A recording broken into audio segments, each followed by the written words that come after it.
আসসালামু আলাইকুম রহমতুল্লাহি বারাকাতুহু। বন্দে মাতারাম অর্থ হলো দেশমাতাকে প্রণাম করা, তার বন্দেগী করা, তার ইবাদত করা, তার দাসত্ব করা, মায়ের কাছে মাথা নত করা, তার জন্য নিজেকে সঁপে দেওয়া। একজন মুসলিম শুধুমাত্র কেবলমাত্র আল্লাহ সুবহানাহু ওয়া তাআলারই ইবাদত করবে, তারই দাসত্ব করবে, তার কাছেই মাথা নত করবে।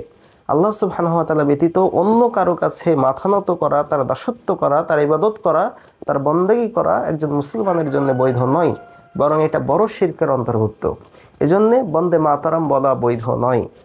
আল্লাহ সুবহানাহু ওয়া তাআলা বলেছেন, কুল, হে নবী আপনি বলুন, ইন্না সলাতি ওয়া নুসুকি ওয়া মাহইয়ায়া ওয়া মামাতি লিল্লাহি রাব্বিল আলামিন। আমার সালাত, আমার কুরবানি, আমার জীবন, আমার মৃত্যু শুধুমাত্র একমাত্র আল্লাহ সুবহানাহু ওয়া তাআলার জন্য, যিনি বিশ্বজগতের প্রতিপালক। ওয়া বিযালিকা উমিরতু, এবং এটারই আদেশ আমাকে দেওয়া হয়েছে, ওয়া আনা আউয়ালুল মুসলিমিন, এবং আমি আত্মসমর্পণকারীদের মাঝে প্রথম।